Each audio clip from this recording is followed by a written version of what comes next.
Free audio post-production by alphonic.com.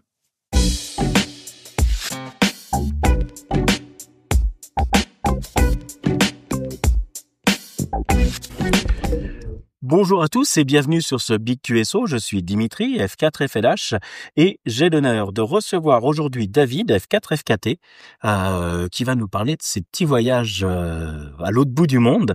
Alors, ce Big QSO est enregistré en direct donc depuis le Radio Club F4KNX, le Radio Club donc de Saint-Jean-de-Maurienne, qui nous fait le plaisir de nous recevoir et on les remercie. Donc, n'hésitez pas à leur faire un petit coucou si vous passez dans le coin.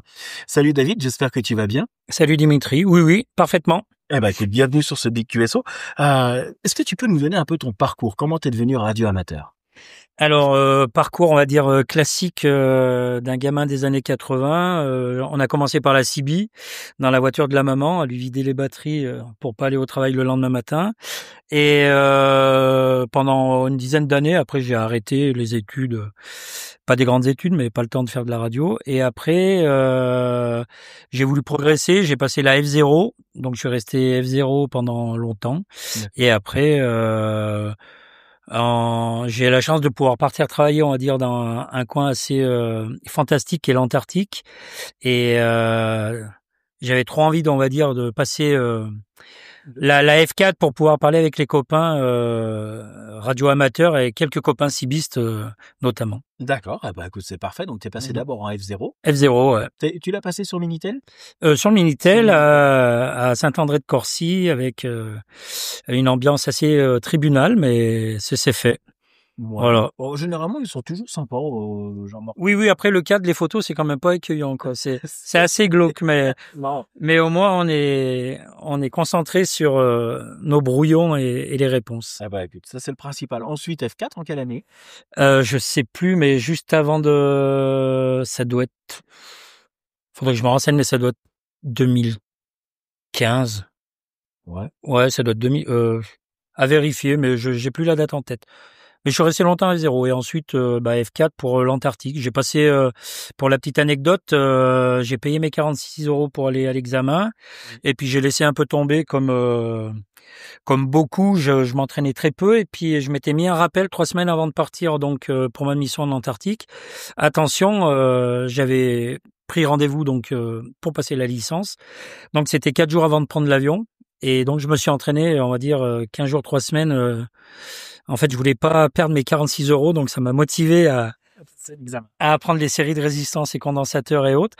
Et j'y suis allé, j'ai eu une petite note de 13 et j'étais très content. Donc, j'avais anticipé un peu le poste et l'antenne qui était réduite à une canne à pêche et un fil électrique. Ouais. Un petit FT 897 et en avant. Et puis, écoute, ça s'est très bien passé. Alors, c'est vrai qu'à l'époque, il y avait les 46 € de frais qu'on n'a plus maintenant. Même annuel de licence, là. Voilà, ça, on les a plus non plus. Non. Et, en plus, t'as passé l'examen avec les moins 1 point. À vérifier, mais... Tu l'as passé? J'ai un doute, je crois que le moins 3 était déjà passé. Donc, ouais. Et du coup, pourquoi l'Antarctique?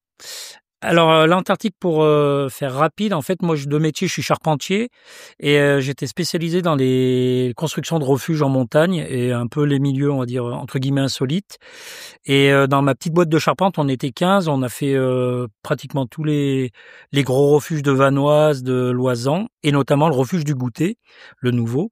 Donc j'ai participé à sa construction et on a fait un salon du bois où on mettait en avant notre savoir, notre expertise et dans la boîte où on était charpentier, on avait tous un brevet d'état, soit accompagnateur, soit guide, soit pisteur, soit moniteur, parapente. On était autonome en montagne. Si l'hélico pouvait pas venir nous chercher, on sortait la voile de parapente biplace. On n'avait pas le droit, mais voilà, on y allait.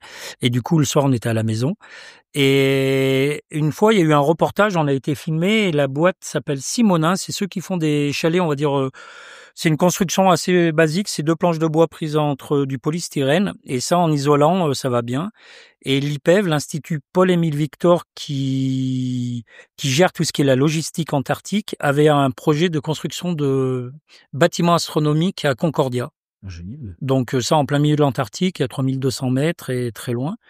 Et en voyant, on va dire, le reportage, ils nous ont contactés.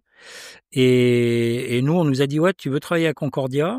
Et moi, dans mon village, à Alvar-les-Bains, Créambelle-Donne, dans le 38, dans l'Isère, il y a une petite assoce qui s'occupe de rénover des vieilles maisons, des vieilles bâtisses, qui s'appelle Concordia.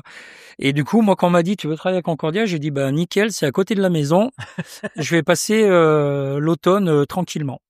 Et non, quand on a reçu le dossier, on a vu que c'était quand même beaucoup plus loin. Un tout petit peu plus loin. Quelques journées plus loin de vol d'avion. Ouais. Et tu y es parti plusieurs fois. Alors, première mission en 2010, j'ai fait Concordia, 2010-2011. Ensuite, l'année d'après, j'étais pas trop mauvais. Ils m'ont proposé de faire sur la base de Dumont-d'Urville. Donc, c'est une base française qui est au bord de la mer et de l'Antarctique. Qui s'appelle l'île des Pétrels. Et donc, très, très belle station. Donc, j'ai fait une saison d'été là-bas. J'ai fait que des saisons d'été. C'est de octobre à mars. Alors, l'été là-bas, c'est... Et l'hiver chez nous. D'accord. On part du 15 octobre au, on va dire, mars. Donc, pour nous, c'est l'hiver. Et vu que c'est l'hémisphère sud, eux, c'est l'été. D'accord. Et c'est là où les températures, on va dire, sont plus accueillantes pour travailler. Et c'est combien à peu près? Alors, normalement, quand on arrive en mi-octobre, il fait moins 45, moins 50 degrés. Là, cette année, on a eu moins 65 pendant 3 semaines. Ouais. Et il y a une réelle différence entre moins 50 et moins 65. Moi qui aime bien le froid, non, on ressent vraiment le froid. Mais autrement, après, dans la saison, on arrive à avoir le plus chaud qu'on a eu, je crois que c'est moins 25. Ouais. Mais c'est un froid sec et chaud, on va dire, type canadien. Il y a 5. C'est un temps d'été. C'est un temps d'été. Mais si on travaille et qu'on va dehors, ça va, c'est supportable. On a des bels équipements, en matériel, on disait qu'avant, dans les années 50, les gens qui travaillaient, c'était des héros polaires. Nous, on est plus des escrocs, quoi. On est des escrocs polaires. On a du bon matos, on a la technicité des vêtements, c'est quand même, c'est plus la même ambiance. Alors, il faut y aller, hein. Voilà, mon ego prend un coup. Faut quand même y aller, mais c'est quand même beaucoup plus facile en 2025 que dans les années 50. Et là, sur toutes ces missions que tu as faites, tes missions, c'était quoi?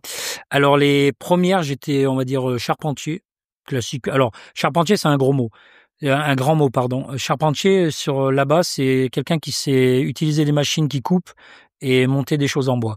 C'est plus de la menuiserie. On fait des étagères, des boîtes. Parce que moi, quand j'y suis allé, il y avait aucun bâtiment en bois. En 2010, je suis allé faire le premier bâtiment en bois isolé. Du coup, après, il y a une maintenance. C'est comme un chalet de montagne.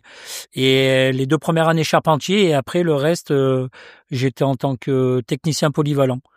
Donc j'ai aidé à refaire de la mécanique, l'électricité, conduite d'engin, un peu. Je suis le couteau suisse, quoi. D'accord. Voilà. Bon, écoute, ça me va très bien. Ça va très bien. Donc, du coup, tu emmènes la radio là-bas. Alors, j'amène la radio. La particularité, il y a une radio sur la base. Hein. Il y a une très, très belle station équipée en Rode et Schwartz avec télécommande à quelques centaines de milliers d'euros. Mais c'est tout ce qui est radio sur la base franco-italienne. Donc, la base de Concordia, c'est franco-italien. Tout ce qui est radio, c'est géré par les Italiens. Donc, moi, je suis français. Pour aller à la salle radio, c'est assez compliqué. Ouais. Tu y as déjà été? Oui. J'ai jamais fait de QSO depuis là-bas parce que c'est un peu on va dire quand même le no man's land. C'est une petite partie protégée. C'est un endroit calme. Donc voilà. Moi, clairement, j'ai pas eu l'accès. Mais dès la première année, j'ai amené ma radio. Donc une radio classique avec une alimentation, et l'antenne je l'ai faite sur place avec j'ai amené une canne à pêche prêtée par des collègues radio-amateurs. Il y a Mehdi, F5 PFP, des classiques de 8 DVD, 5 SIH, des gars qui ont déjà fait l'Antarctique et qui ont fait notamment le tour en voilier, qui ont déjà émis depuis là-bas. Donc avant de partir, je les connaissais pas du tout. Je me suis permis de les contacter via QRZ, envoyer un mail en disant voilà, je pars là-bas, je suis novice, je vais amener une antenne, j'ai ça comme radio, quelles sont les difficultés que vous avez rencontrées. Donc ça m'a axé sur mon choix d'antenne verticale. Après, le problème que j'ai eu qu'eux n'avaient pas, c'est que sur le bord de l'Antarctique, ils avaient des rochers. Donc on va dire une mise à la terre. Et moi, je suis sur 3000 mètres de glace. Donc l'effet de sol, il est inexistant. Non, Ouais, inexistant. Du coup, j'ai dû trouver des alternatives, à rajouter beaucoup de radiant, à mettre les tentes. On a des tentes où on dormait en aluminium. Donc, c'est une structure en aluminium. Donc, la première année, je les ai toutes reliées entre elles pour essayer de faire un plan de masse. Ça a marché. Le problème, c'est qu'il y avait des routeurs. Il y a le RJ45 et le Wi-Fi génèrent pas mal de QRM.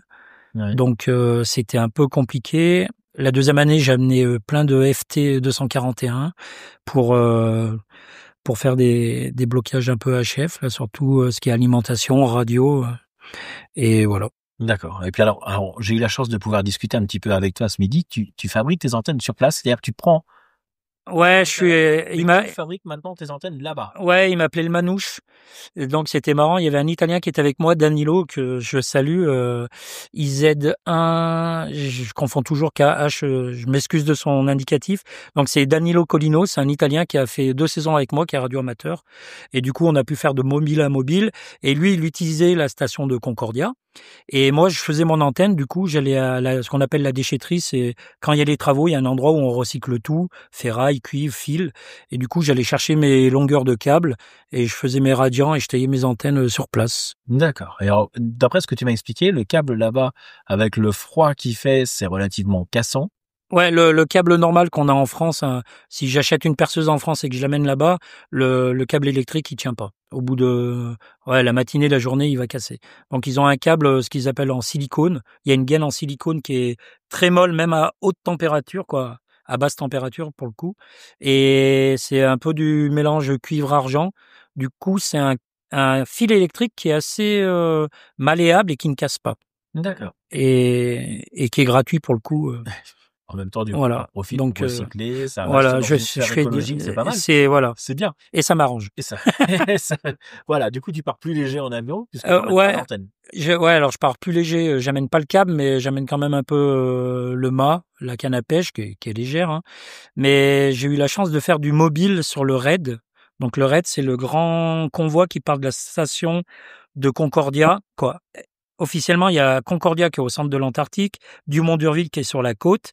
Il y a 1200 kilomètres entre les deux. Et en fait, pour ravitailler cette base de Concordia, il y a ce qu'on appelle le RAID, le grand convoi.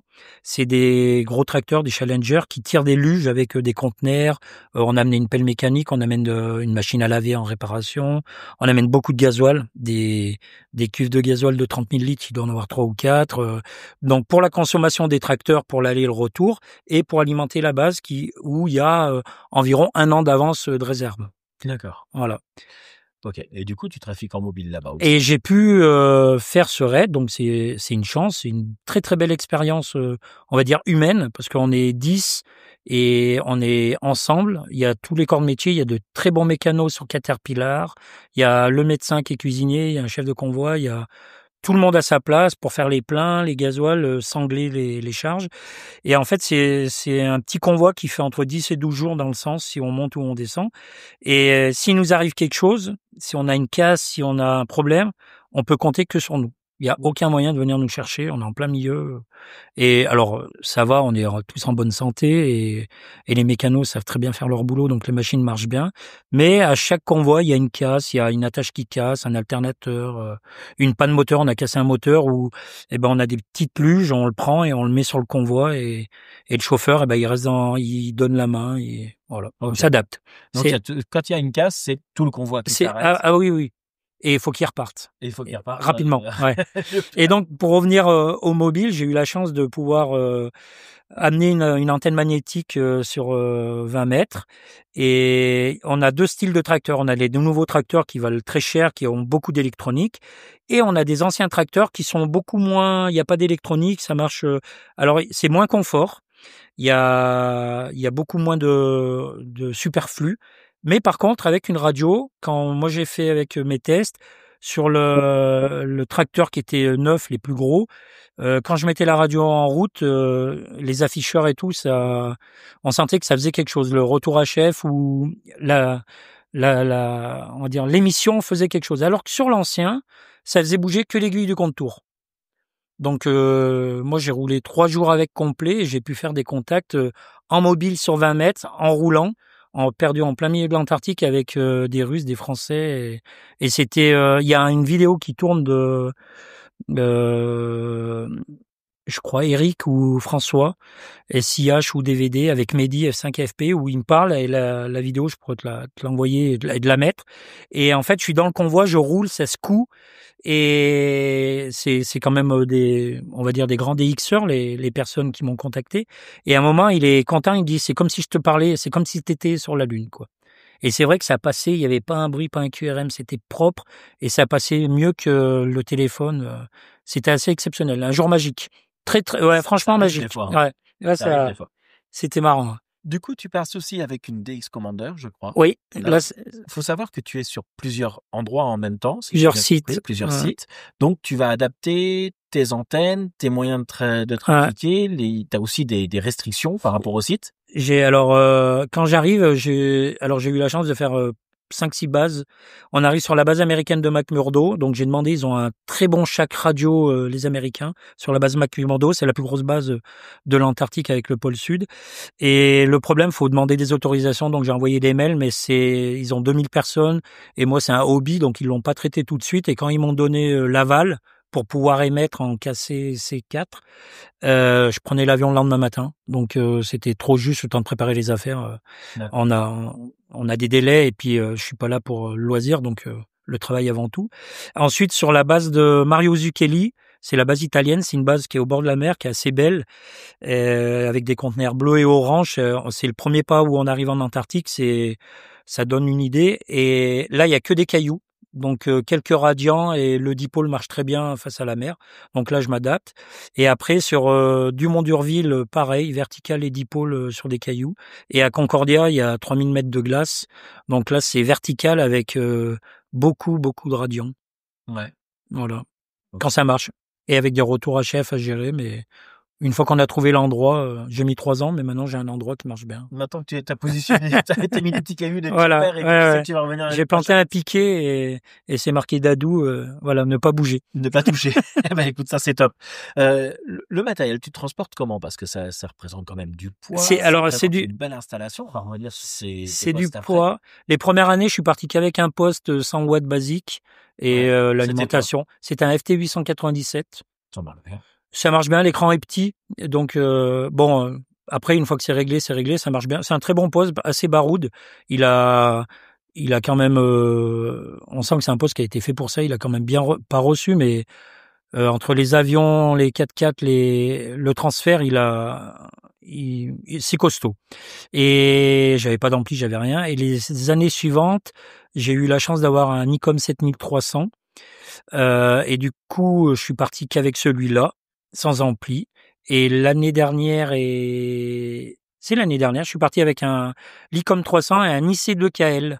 C'est un gros, très bon ampli de chez Icom, mais des années 90. Mmh. Donc l'alimentation fait 17 kilos et l'ampli fait 7 kg 500, je crois. Donc pour l'alimentation, j'ai modifié une alimentation à découpage, quoi. Ça a été fait avant moi, mais avec Jean-Marie F1 PGQ, on a adapté une alimentation à découpage 48 volts 25 ampères, qui fait que 3 kilos, donc j'avais un ensemble à 8 kilos. D'accord, oui. Que pour l'ampli. T'essayes d'alléger au maximum. Voilà, sachant qu'on est limité, on avait 25 kilos. Et l'année dernière, je suis parti à 51 kilos. Ils ont rien dit? Alors, ils ont rien dit. On m'a dit que j'allais payer un petit truc, mais j'ai rien reçu de la compagnie aérienne. Et l'avantage de connaître un peu des estivants, des campagnards qui partent, arrivé à Orly, tiens, prends-moi combien il fait ton sac? 17.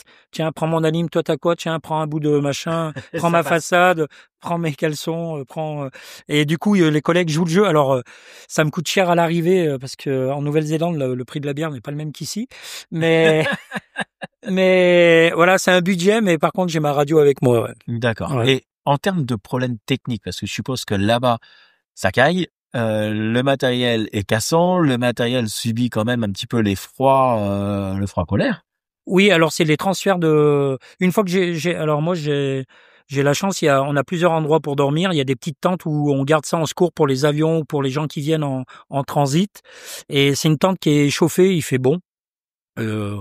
on peut faire de la radio sans bonnet, on va dire. Donc D'accord. c'est Alors, correct, à côté du poêle.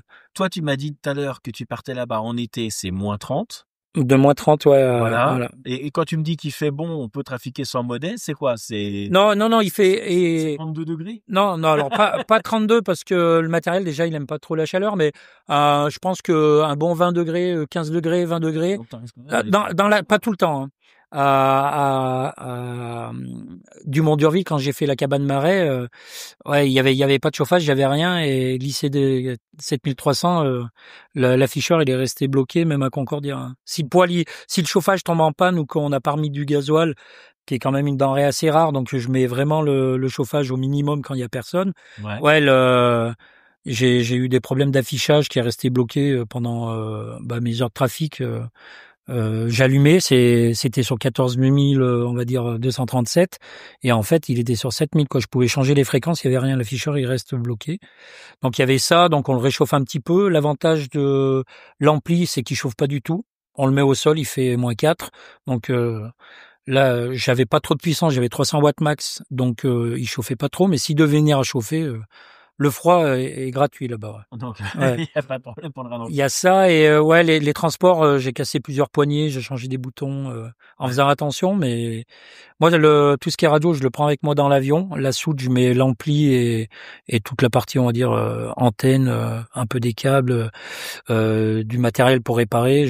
Alors maintenant j'amène plus, mais la première année j'ai amené un petit poste à souder parce que je savais pas si j'allais en trouver. Il y en a là-bas? Il y en a là-bas, ils sont très très très bien équipés. Bon, bah, ça, c'est déjà une Ouais, bonne ouais, chose. c'est une bonne chose. D'ailleurs, justement, toi, tu arrives en tant que technicien là-bas, t'as ta passion qui est la radio. Comment c'est vu la radio là-bas? Comment ils te voient sortir comme ça un jour de repos ou en fin de journée? Ouais, ou ils me croisent la nuit quand ils sortent et que moi je rentre.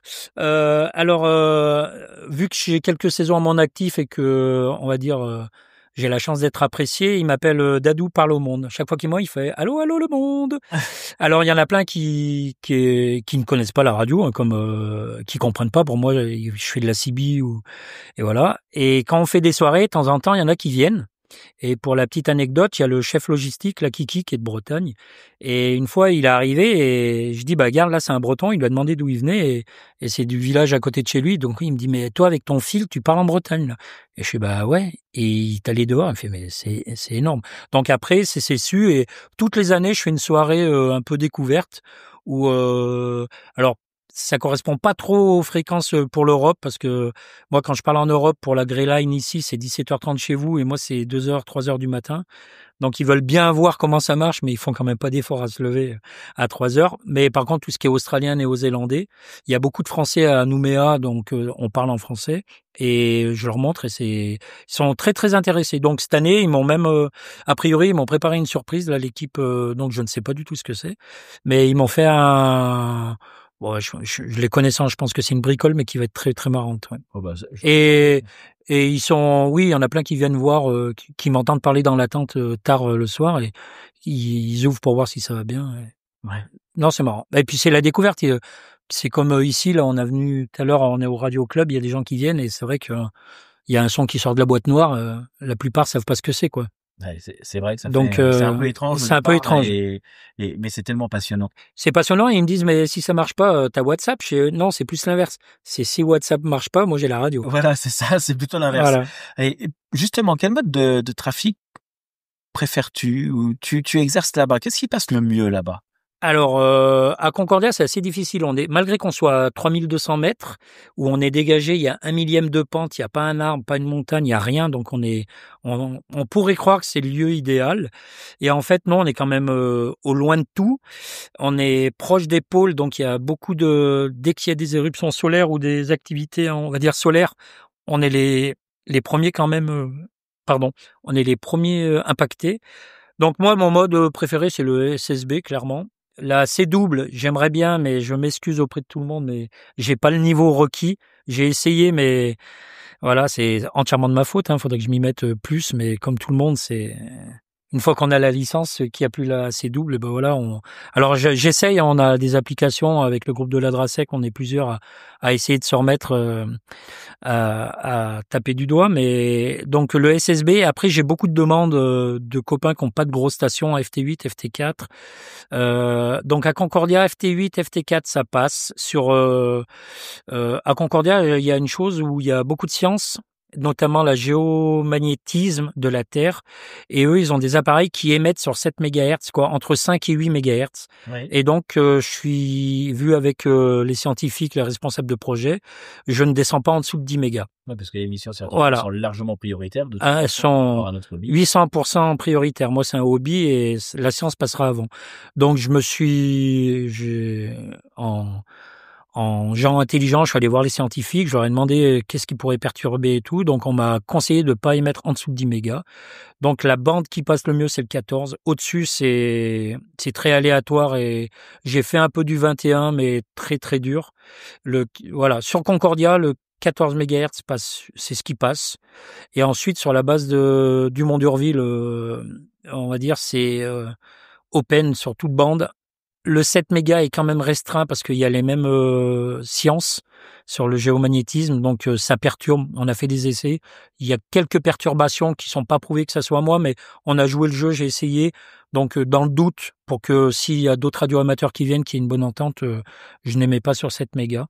Et sur la base australienne, c'est open bar. Ouais, il n'a pas de souci. J'ai eu la chance de faire FT4, FT8, SSTV, RTTY avec les copains de la Drasec. Non, c'était très...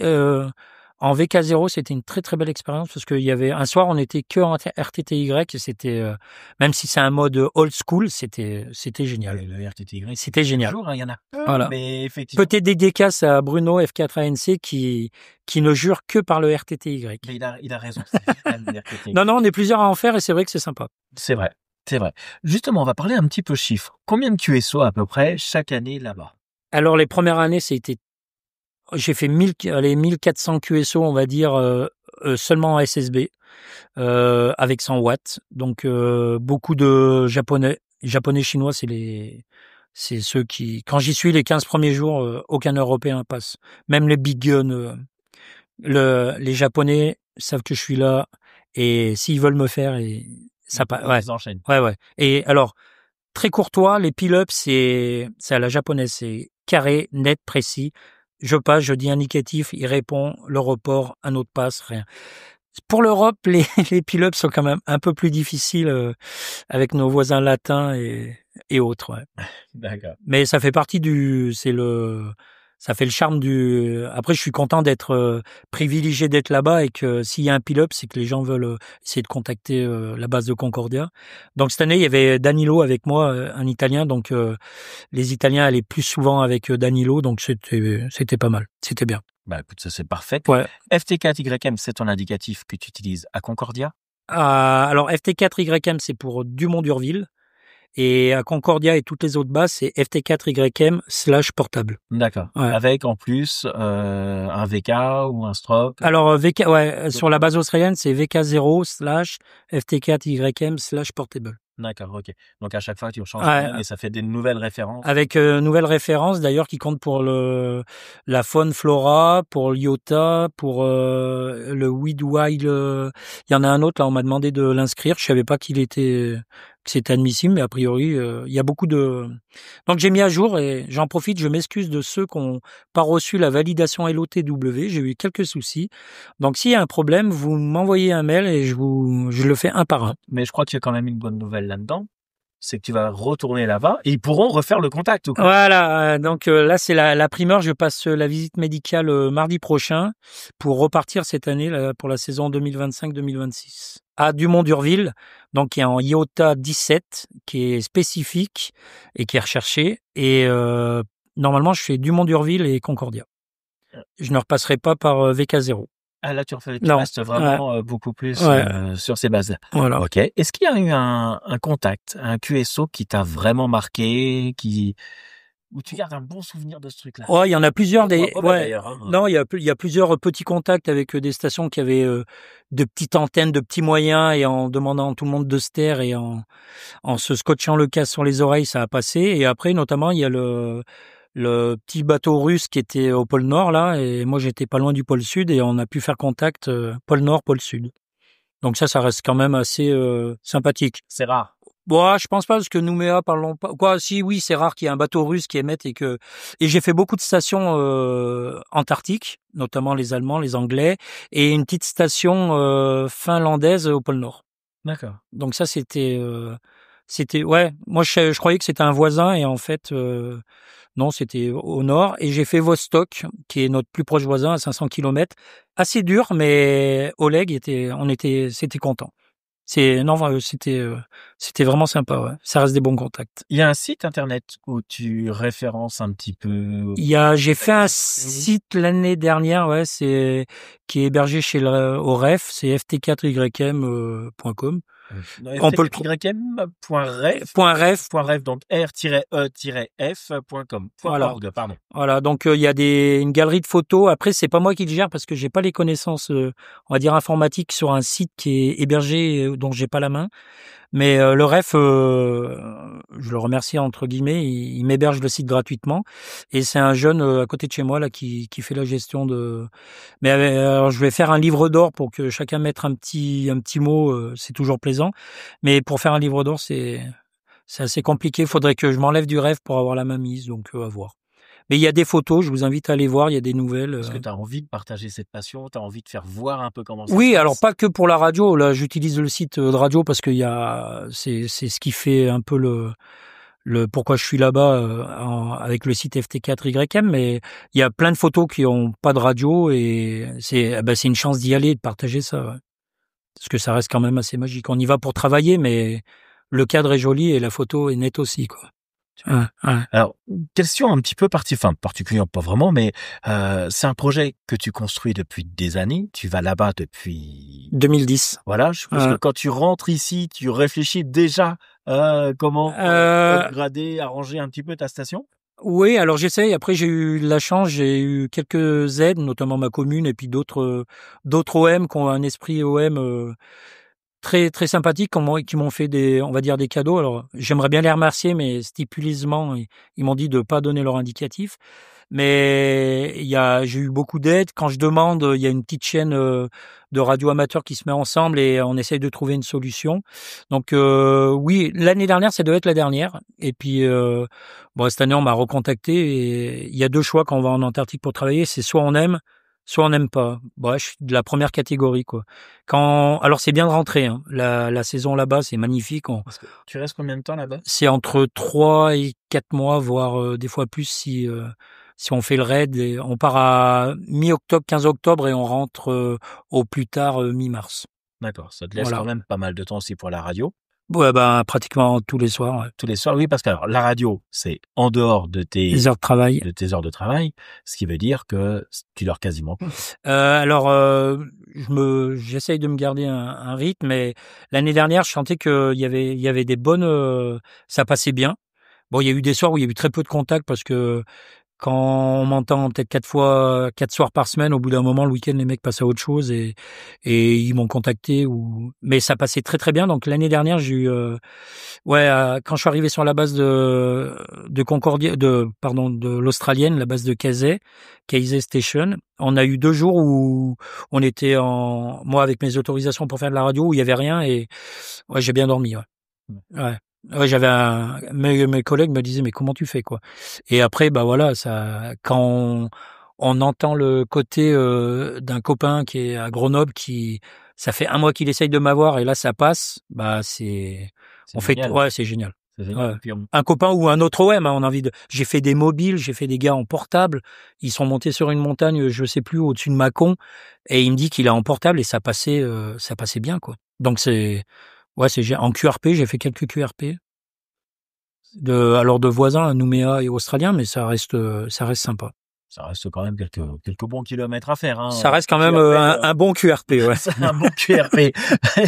Carrément. Alors, si tu pouvais donner quelques conseils à des OM qui souhaiteraient passer le certificat radio amateur. Alors, on y est tous passés, hein. Moi, je suis pas plus intelligent qu'un autre.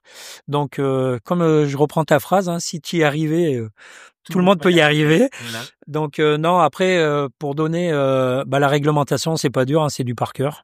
Ouais. Voilà. Et oui, c'est plus facile quand on est jeune dans les études que un quarantenaire. Mais si moi à l'époque, ce qui m'avait motivé, c'est que j'avais payé mon examen pour prendre rendez-vous et je m'étais mis une alarme et quand je voulais pas perdre 46 €, donc je me suis mis 3 semaines à fond et ça a passé.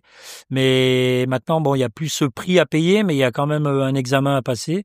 Donc, réviser, il y a des sites, il y a Examen 1 là, Oui, c'est ça, examen. Examen 1 on peut le trouver en téléchargement, je crois, sous l'Adri 38. Et alors, examen existe sur Android et c'est aussi un site internet hébergé par le REF. Par le bas, voilà. Voilà, qui permet de passer son certificat. Et après, il y avait le livre du Radio Club FK de Lille, là. Alors, F6 KGL KFF. Voilà. Ouais. Et ça, j'ai remercié parce que, alors, ça m'a coûté cher à photocopier, mais ça reste un bon bouquin avec toutes les, Alors, franchement, bien. je te donne une astuce, tu peux même le commander, il te l'imprime, il te l'envoie.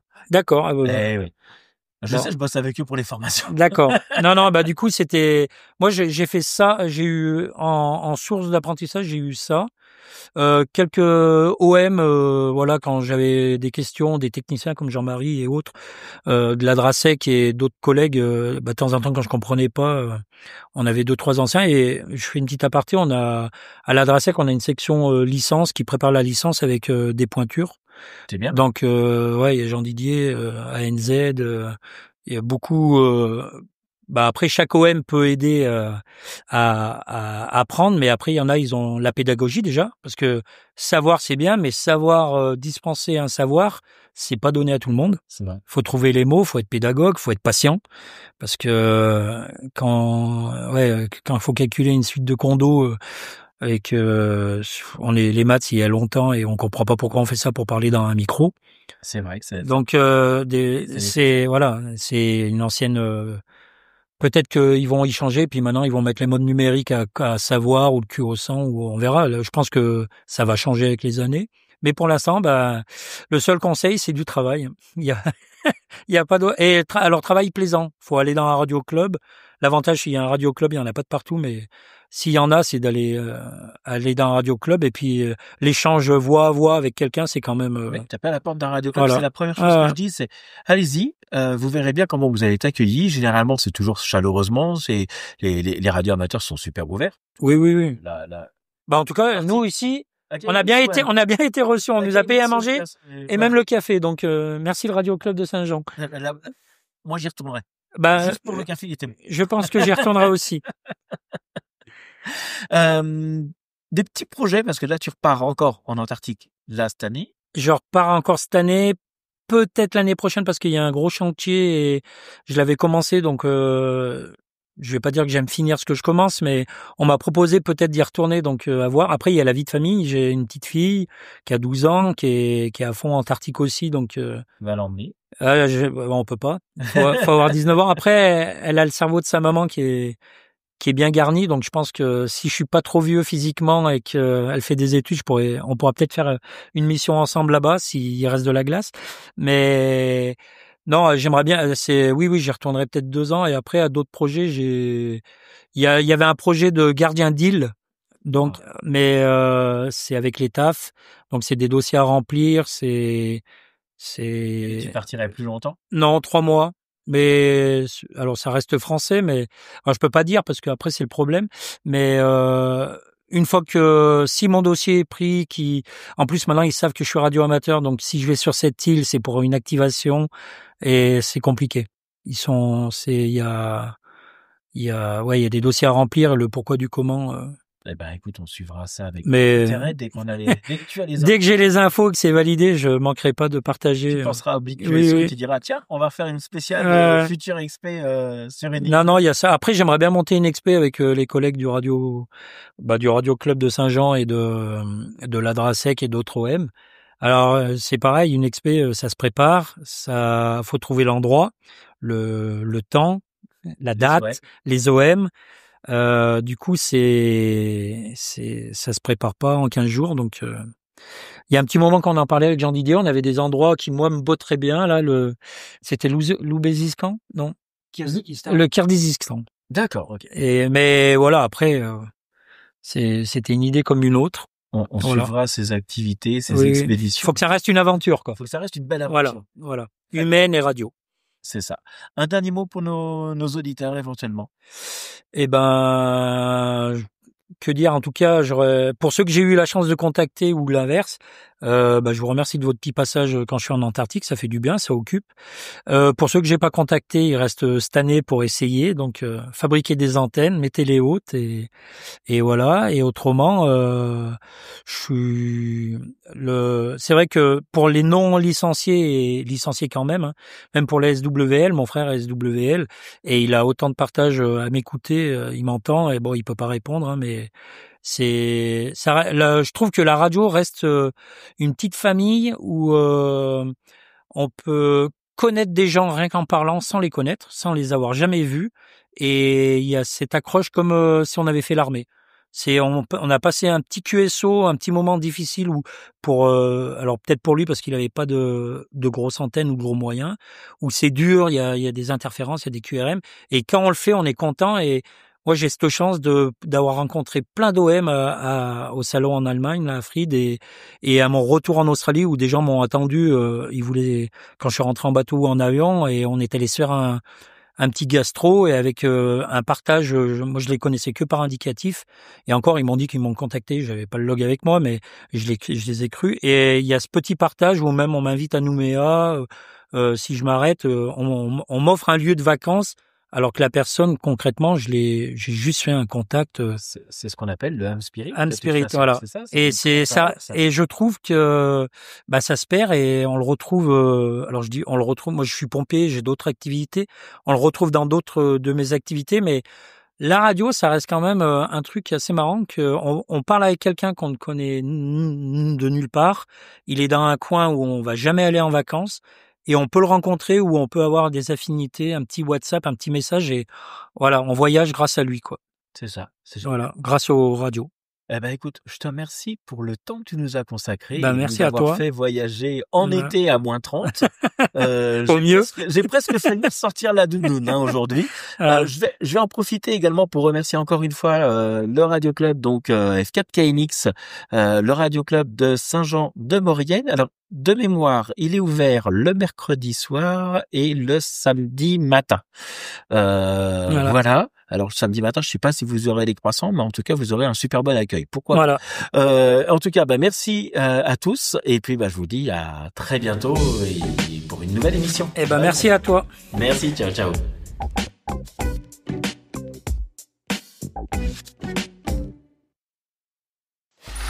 Free audio post-production by alphonic.com.